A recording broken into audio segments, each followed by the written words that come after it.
She has been asking me. So this is not, this is just RCEP that we're talking about. And the chairperson is asking, what about other programs of TESDA lodged in the agricultural industry? So I told her there are several scholarship programs, like you have STEP, or the Special Training for Employment Program. You have part of the PESFA, the Private Education School Financial Assistance Program, part of the GASPELO that you yourself passed, Madam Chair. So there's several, but the chairperson is asking me, how do you determine the breakdown of scholarship programs with these industries, or just in particular in the agricultural sector? How do you manage to implement these programs to schools, institutions, to farmers? And knowing that a while ago we had this idea already that definitely it is the Department of Agriculture who would pinpoint or look for the farmers who need training, retooling, reskilling. But what about the implementors? Yun ang tanong kanina ni Madam Chair. Paano yung nakukuha yung school? Ito ba ay I suppose, pwede itong community-based, pwede itong school-based. Natin yung listahan ng schools. Ay, gusto mo, spokesperson na ako ni Madam Chair. Hingin daw namin yung listahan ng mga schools.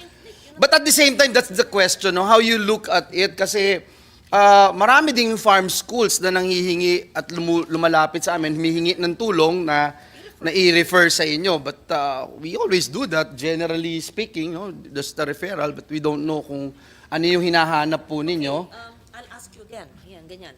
I'll ask you, I'll ask Bakit them. ako? Sige. Ako'y magsasaka. Ako'y biktima ng baha, ng tag-init, ng pagbabago ng klima. Gusto kong humingi ng tulong, paano? TESDA. Meron daw dyan TESDA Accredited Center na sabi nyo yung nagtuturo ay mga trainers na na-train ni ATI. Tama? So far, tama? Paano lalapit si magsasaka na walang kilalang senador, mayor o congressman sa TESDA Center? Paano siya mag-access ng 700 million pesos mula sa RCEF? Hindi RCEP.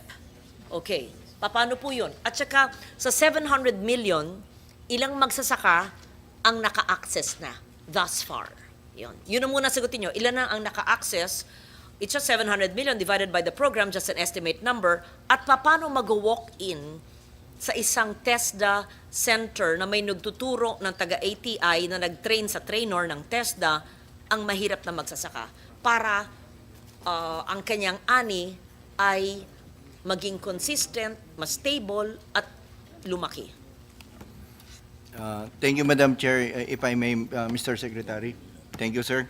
To honorable senators. Aside from the 700 million RCEP fund, we also have this GAA fund that covers the other agriculture programs, which is one of those are the program on accelerating farm school. That's not only cover the rice farmers, but all others, including animal and all others.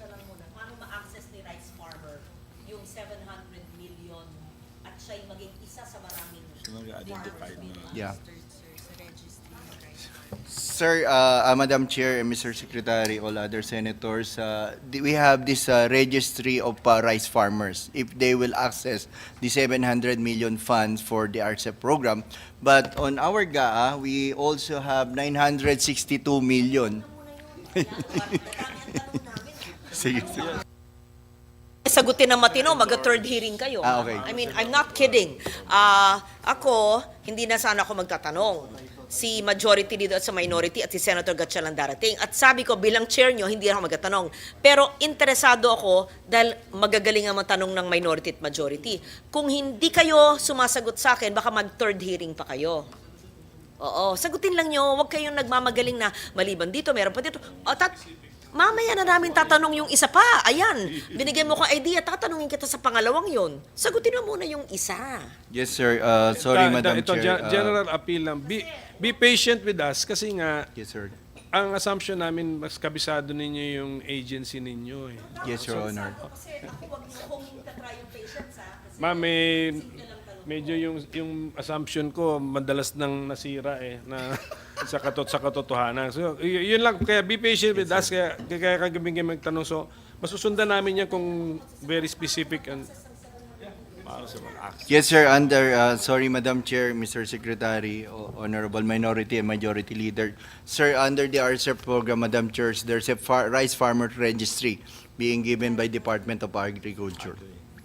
paliwanag po nyo. Kasi pag ganitong salita natin, kung ako'y magsasaka na sa liblib na lugar at nasasalanta ang aking mga tanim, paano? Registry, hindi ko po naintindihan yan. Paano ang mga magsasaka sa isang probinsya, saan pupunta? Registry, anong spelling ni registry? Saan ko hanapin ang registry? DA office ba o TESDA? Sino? O si mayor o si konsehal o si kapitan? Iklaro po nyo, walk me through. Yes, Kasi pag you- gumagawa tayo ng batas at nag-implement kayo at nagpondo kami, 700 million. Ang ganda to save the lives of our farmers. Pero paano? You have to operationalize. Alam yan ni Teng. Dating governor yan, asawa niya mayor, anak niya mayor. Dapat ganun, di ba? Paano? Test the head ka na.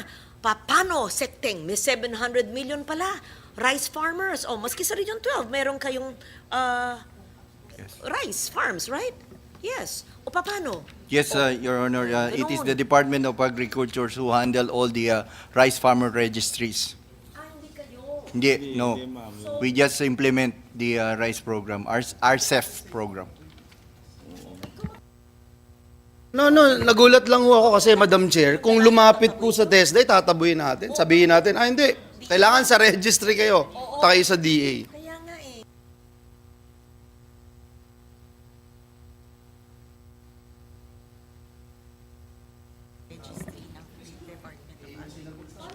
If I may, Madam Chair, Mr. Secretary.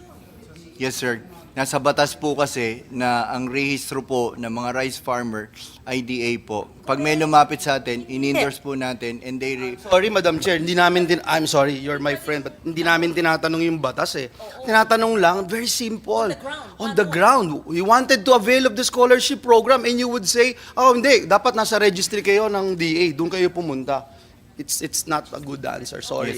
Not Sir, acceptable. there's a close coordinations with Department of Agriculture on the regional basis. So we endorse and coordinate with the Department of Agriculture in regard to the registry of the rice farmer. So all those farmers who approach our provincial offices will be entertained also, but based on the registry of Department of Agriculture. Wala po tayong tinatanggihan ng mga availees or mga nag-avail po ng programa ng TESDA, Your Honor. Thank you po. Meaning to say, it is the DA which organizes the training. Sinasabi nila, we're ready. Ganun ba? We are ready. We have a batch here which is ready. And then TESDA will now send your accredited trainer to train them. Yes, Ganun sir. ba? They are the one who's maintaining the registry. Actually, there are some provinces who are also under the rice farming program, but they are not included in the registry of Department of Agriculture. It's either that province already saturated the program, Your Honor, and they are giving chances to other provinces, sir. Okay, so we call all of these programs rice training program. Yan ang tawag natin dyan. Iba-iba yun, di ba? May mga bookkeeping hanggang baking. Yes, sir. So This is rice purely training for- program ang tawag nyo dyan. That's the 700 million fund. Yes, Tama. sir. Purely for the RCEF program. Okay, kaya nga, the registry is the universe of the possible participants of your rice training programs. Tama? Yes, Your Yun Honor. yun, hindi hawak ng DA yun. So the DA organizes them into batches or classes para to undergo the rice training program of the TESDA. Tama? Hindi. Sir, they endorse it to all the farm schools under this program, sir. Sila po yung nag-ano. O nga, paano malalaman ni farmer na meron ng scheduled class sa farm school? Hindi, para organize tayo. How many recognized farm schools are there? Sige, dandahan tayo para maintindihan natin. How many recognized farm schools? Ilan po? Sige po. 402, Your Honor. 402, okay. Yes, 402. Your Honor, So- we will provide this honorable committee. So, ang assumption ko dyan, since 80 plus provinces lang naman tayo, should be at least one already per province. Okay na yan, 400. Yes, sir. 400, 402. 202. Yes, Your Honor. Okay. Patuloy lang. Tama yan ang mga gusto kong malaman na hindi pa sinasagot paano si farmer. Hindi, ito na nga. So yan ang venue ng ating yan ang venue ng ating rice training programs, the 402 farm schools. Okay. Yes, TESDA accredited. So the school is also TESDA accredited. Yes, Your Honor. Okay, kasi nga pala may physical premises and okay. Okay, but who organizes the classes or batches which will now undergo the rice training program in that particular farm school? Madam Chair, there's a part of the information disseminations and program of Department of Agriculture in regard to this. So under the registry, they get informed also. Hindi. In coordinations with the TESDA provision and regional Hindi, offices. yung schedule ba? Paano na-schedule ang isang klase sa farm school? Sino ang kumilos? Who exerted the effort to organize and schedule the classes in the farm school? TESDA or DA? The farm schools are the one who's giving the schedules of the classes, sir. Okay, It's but either the- dapat po to naka-synchronize sa planting and as well as the harvest season, sir. Okay. Sinasabay po yan. So, Okay, so si hindi naman po sabay-sabay. Ang mga farm school po nagde-determine and they are the one also who's identifying their respective learners and rice farmers. Okay, in kaya nga. So particular. sa farm school has an idea, let's give one seminar or program of this subject matter in October. Then it will have to inform the DA. Kasi doon yung mga participants, hindi kayo, di ba? The participants, okay. So, ayun na yun ma'am, may DA, may participation ng DA, who will now inform the Sandali. farmers of that area that there is such a class scheduled by the... Minority Leader, Yes. before you proceed, pero wag mo kalimutan yung trend mo, ha? Ibanggit mo na, anong ahensya sa DA, pangalan ng tao, at papatawag ko dito kung nasaan siya sa next hearing, kasi may third tayo eh. Hingi ni Majority Leader mag-third hearing. Sorry. Kasi hindi kayo handa eh. Hindi mo kasalanan secting. Dapat handa ka, matagal ka na dyan eh. Sorry, congressman ka dati, pero you have to be prepared. Hindi naman ako nagtatanong eh, minority at majority, kundi akong tatanungin on the floor. You have to be ready. Simple lang ang tanong eh, sino nag-i-implement? So, you give us the 402, the list, pero ang registry nyo, listahan nyo, wag nang pahirapan, listahan nyo si DA. Ang tanong ni Minority Leader, sino ang nagsasagawa ng programa at paano malalaman nung nasa liblib na magsasaka, pag walk-in niya sa TESDA Farm School, na pwede siyang mag-aral doon. O sige, patuloy yung tanong po. Sagot. Sige, at saka itong pagtatatanong ko actually, supportive ito. These are supportive, questioning, actually, supportive ito. Kasi ang daming lumalapit sa atin na nagmamakaawa, nalaman na merong ganito. Oh, anong gagawin natin? We don't even know the answer. I-refer kanino? TESDA? Ngayon ko lang nalaman, DA pala. Sa sino sa DA? Pangalan, ahensya, cellphone number. At dapat, let's make it easy for the poor to access government help. Pangalan po. Dito na tayo sa...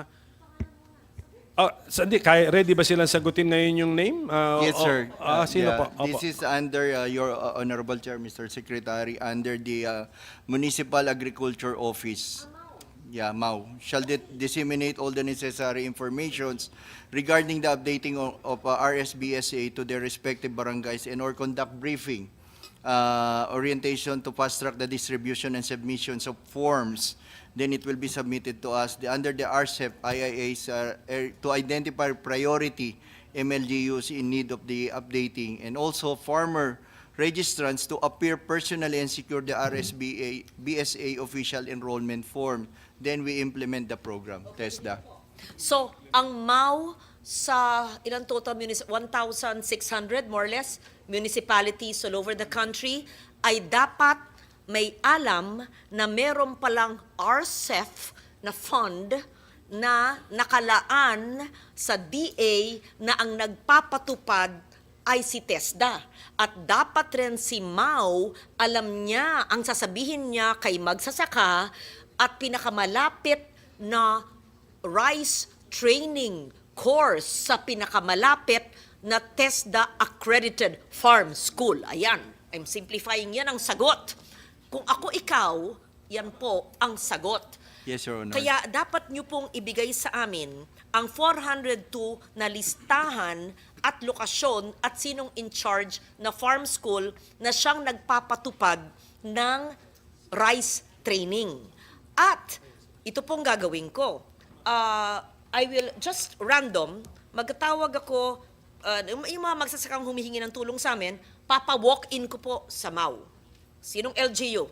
Tignan natin anong sasabihin ni Mau at sinong farm school niya i-endorsohin at kung paano tratuhin ang magsasaka. I-feedback ko kayo. Kasi masalimuot na proseso ito. Okay. Sige, continue with minority leader. More or less, DGG, since si farm school ay accredited na, si DA has the list, and you already have also accredited trainers trained by ATI, halos ano na to, may automated process na ito. Pero ang pera kasi is really transferred to, not transferred from DA to you. No? The money is with TESDA. Yes. So how do you pay for this? How do you spend for the program? Sir, we have the national qualifications mapping, including the farm school. Your Honor, before that, we have only 57 priorities municipality. Not all municipalities covered by this RCEP program. So we will give you the list of 402. 57. Importante, majority leader, minority leader, pro tempore, at lahat ng senators. Ilista natin sa ating mga Facebook page, website, Priority Instagram, areas. lahat ng social media. Ito po ang 57 na priority areas provinces. na probinsya. Yes, Your Honor. At ito po ang 402 na accredited Registered. ng TESDA na eskwelahan na naguturo ng rice farming. Yes, Magsasaka. Madam. Hindi Punta pa siguro kayo dito. hindi siguro Oh. lahat ng 402 kasi doon lang sa yung located doon sa 57 lang po, 57 priority areas. provinces. Maybe, Do you have in Quezon? Oh, definitely. Ye- Meron yan. Kaya Quezon, Imposibleng wala. imposibleng wala. Oh, imposibleng wala. Imposible.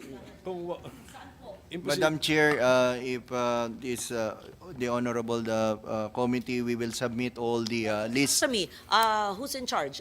Para lang Quezon. Saan po sa Quezon? So there are 402, para clear, no? 402 farm schools accredited with TESDA in 57 provinces, correct? Tama ba ang intindi ko? The 402 are located in 57 provinces? Or is my understanding incorrect?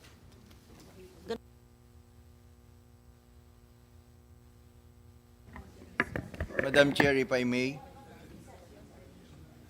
1, 2, 3, 4, 5, 6, 7, 8, 9, 10. 10 lang. In Quezon. 10, 11, 12, 13, 14, 15.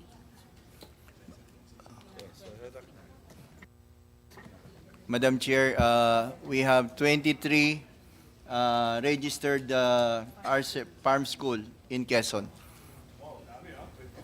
Yeah. But in Antique, and then in Bulacan, and then in Cagayan de Oro. Para lang alam natin.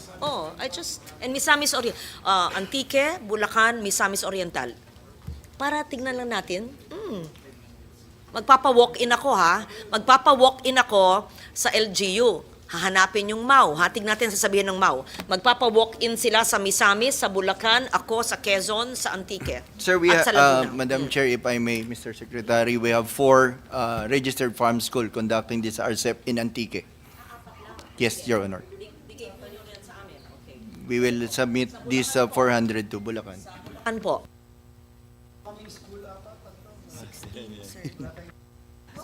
We have 16 in Bulacan, Honorable Majority Leader.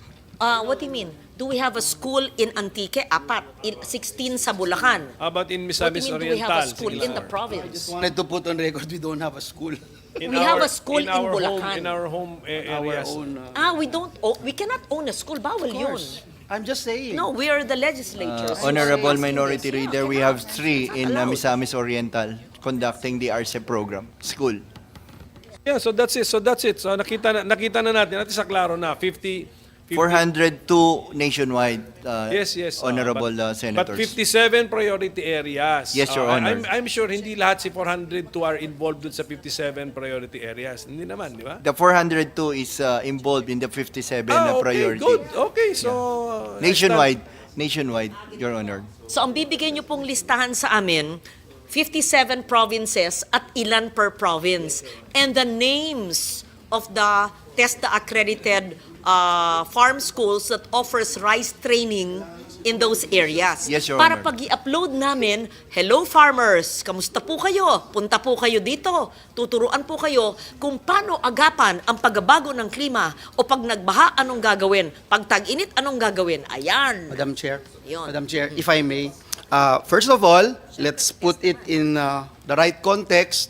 57 provinces, but there are only 1,010 municipalities, Madam Chair. So that's the figure. Number 2, especially for those who are watching us, if you're a farmer, if you are not even, kung hindi po kayo magsasaka o sino man na mga kababayan natin na nagnanais kumuha ng TESDA training program, maka-access ng programa, napakadali po, may hotline. 887-7777. Meron din pong meron naman kayong Facebook account. Pwede kayong pumunta sa Facebook. Type nyo lang yung TESDA o yung tesda.gov.ph. Marami na sa buong Pilipinas nakakakuha yung mga anak po nila. Nakakapag-TikTok nga po yung iba. So at least meron po, may pupuntahan ho kayo. Pag pumunta ho kayo sa TESDA, hindi ho sasabihin sa inyo na sa iba kayo pumunta. Asikasuhin po kanya, kilala ko yung mga TESDA employees, mababait po yan. At tutulungan po kayong makakuha ng training. At higit sa lahat, kaya kami naririto po dito sa Senado dahil gusto naming siguraduhin na tama yung paggasta ng budget ng TESDA na pupunta sa dapat na programa at higit sa lahat nabibigyan ng maayos at dekalidad na training program ang ating mga kababayan na para hindi lang sila magkatrabaho kundi umangat at makaalis sila sa lusak ng poverty. Thank you, Madam Chair. Maliwanag yung pagpaliwanag mo at para sigurado po tayo na hindi itataboy ang mga magsasaka na namasahe para magpunta po sa munisipyo at kausapin po yung MAU, yan po yung Municipal Agriculture Officer. Pag magtanong po kayo, napag-alaman po namin, sabi po ni Senator Joel Villanueva na TESDA man, at sabi po ni Senator Coco Pimentel na taga Mindanao, at sabi po ni Senator Loren Legarda na taga Panay, na meron palang training para po sa mga magsasaka. Kasi po, hirap na hirap nga kami, kakandakuba na kami, hindi po sapat ang aming kinikita. Paano po kami i-training para guminhawa po ang buhay namin? Lumapit po kayo sa Municipal Agriculture Office ng pinakalapit mong munisipyo. Kung wala pong TESDA Farm School na nagtuturo po ng rice training sa munisipyong yon, i-refer po kayo sa pinakamalapit at libre po ang bayad. Scholar po kayo ayon na rin sa 700 million na pondo na binigay po ng gobyerno yon para malapit at para maliwanag. Yan po. O sige, go sa next question ni Minority Leader. Okay na po, mukhang na-capture na po dun sa summary po ng ating chairwoman ng ang mechanics ng programa. Siguro, ang importante, nakapublish na lang siguro. Kasi ano na siguro ito, for calendar year 2024, dapat predicted na nila or nakaschedule na po yung ating rice training program. Secretary, tama siguro? Opo. Madam Sir, Senator, actually ongoing yung plans pa namin for the implementation. Medyo broad lang ito yung sagot ko sa iyo kasi yun nga, 3 months pa lang ako dito. Inaalam ko din kung paano pag-identified. The problem, really problem, is focal person of the accredited TBIs ang naghahanap ng mga estudyante.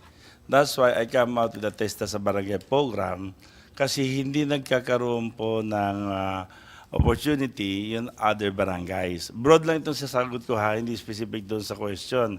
Kasi yung question talaga namin from the start is always sinasabi nilang DA, kung tungkol doon sa DA registered. Then ngayon, yung tamang tanong po mo, ma'am, paano malaman kung sino nagsasubmit sa mga schools? So ito yung pinapagawa ko right now. Sino nga sa DA? Sinagot na ba? Ma'am. Oo. So hindi central yan. Hindi central, ma'am, sa Mao. Depende sa places. So itong sinasagot ko kay minority senator is yung programs na, kasi lahat ng katanungan ninyo, yun yung mga katanungan ko sa kanila. Kasi I'm 3 months old pa lang dito. So that's why I'm coming out with the roadmap program based on our national technical education development plan to be operationalized. So, ang gusto ko mangyari, 1 minute lang po, para maintindihan po ninyo, yung mga places ng provinces, yung na-identify po namin ngayon, yung mga schools na accredited namin, plus yung mga TTI, pinapahanap ko po. Second, kung ano yung mga community-based demand ng mga courses or qualification na gina-introduce po doon.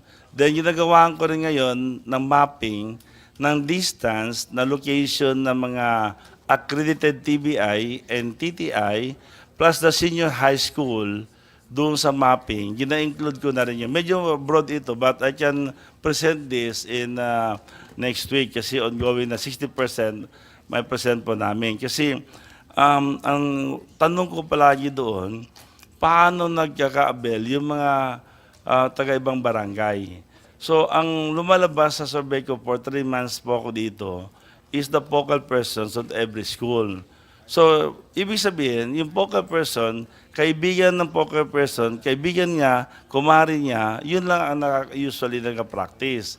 Kaya gina-introduce ko yung TESDA sa barangay program so that all barangay can access to the TESDA program, which is also aligned doon sa mga bills po ng chairwoman, na mga program for the 4th, 5th, and 6th class municipality and also included the 1st class. So in 2 weeks time, nasa 60% na po kami, pwede ko nang i-present kasi ang gusto ko talaga mangyaring output doon, malaman namin ang location at anong courses offered na favorite doon sa lugar at anong status ng enterprises at industrial, bawat provinces, bawat city, bawat town. So yun po ang target po namin. Ang output po nun, Madam Chair, is by December, ma-project namin kaagad kung ilan scholars na ma-offer namin on the January, February, March, at ilan at the end of the year of 2024, ilan yung target na mag-graduate for that kind of qualifications. So yun po ang gina-attend ko ngayon at yun ang gina-workshop namin doon sa TESDA office. So, in 2 weeks' time, 60 to 70% with the pictures of the schools and the qualification to be offered and distance on the next municipality na kung wala accredited schools. So, yun po ang ginagawa po namin. Kaya medyo, yung katanungan po ninyo, tumatango po ako dahil ang problem ko talaga, yung pag-accredited sa DA registration, then bababa sa MOA, tapos yung TBI school namin, ang nakikipag-coordinate doon sa MOA, sa MAU, na kung sino yon mga recommended ninyo. And even the PCA, same case sa PCA, Madam Chair. Ang Coconut Authority nag-anap ng Maningete, sila din nag-identified. So yun din ang inahanap ng school kung sino yung mananggete ng coconut. So medyo yung proseso nga, gina-question ko nga, na paano natin ma-address yun. Kaya ako hindi makasagot initially, but On the beneficiaries ang concern mo, no? Opo. Sige po, Secretary. Yun ang issue Pero sa amin. ganito, the TESDA sa barangay is a new idea, dala ng ating new Secretary. Opo. Ito muna, ito kasing rice training programs natin since 2019 na ito, i-perfect na natin ang implementation nito. Wala rin naman kayong choice kasi may source of funding na every year, na by law yan So okay, i-perfect na ninyo yan. Sana for 2024, naka-schedule na in advance, na-announce na yung schedule para ma-interest po yung ating mga rice farmers. Yan lang po muna, Secretary, pag-usap ko, focus muna tayo. Ngayon, ang tanong ko, Sa 700 million na yan na para sa rice training programs, kumusta ang ating utilization yan? Example, ang tanong ko, ito, factual na itong tanong ko, for the year 2022, for example, magkano sa 700 million ang nagastos natin for the actual training? Your Honor, if I may, Madam Chair, Mr. Secretary, for the question of the Honorable Minority Leader, we have out of the 2020 to 700 million, 100% is fully implemented under the BUR, and DUR is 95.43. Since these are pre-identified learners under MAU, so mataas po yung mga utilization rate natin. Identified. Because we are coordinating Farmers based with the on the MAU. So from 2019, we have a DUR of 95.70, 2020, 100% fully implemented. 2021 is 95.14. 2022, as I mentioned, is 95.14. And as of today, 2023, out of 700 million, we already have 81.14%, Your Honor. Ano nangyari po sa mga Oo nga. magsasaka na nag-access ng rice training? And then the question ko pa nga is, yung nag-avail ba niyan sa 2022 ay the same people na naka-avail noong 2021? Para ba tong scholarship na may sequence of training, balik sila ng balik para gumagaling sila ng gumagaling, o iba-iba ang ating participants? Sir, there are some farmers who return to us but on different programs po. But definitely every year po iba-iba po mga enrollees natin so that we can accommodate more learners from the rice farmers. Tatanong ko Your yan, Honor. ma'am, kasi Madam Chairperson, ibig sabihin, when you give us, let's say, 200,000 beneficiaries, iba doon double count. Kasi baka 200,000 total participants yun ng iba-ibang programs na pwede namang same person din po yun. Tama? Yes, Your Honor. Okay. Meron po kasing programa nung, for example, 2019 na just recently introduced po from that Kasi- program. So may mga ganun po tayo na bumabalik din po. Just so that we understand the program better, ano po ang paggastos ng 700 million? Let's say meron farm school sa Lucena, binigyan ng 1 milyon mula sa 700 million. Ano sa 1 milyon ang tuition fee ng farmer na hindi siya ang magabayad, scholar, dahil walk-in po siya at refer ng MAU sa farm school? Ano po yung allowance ng farmer participant, if any?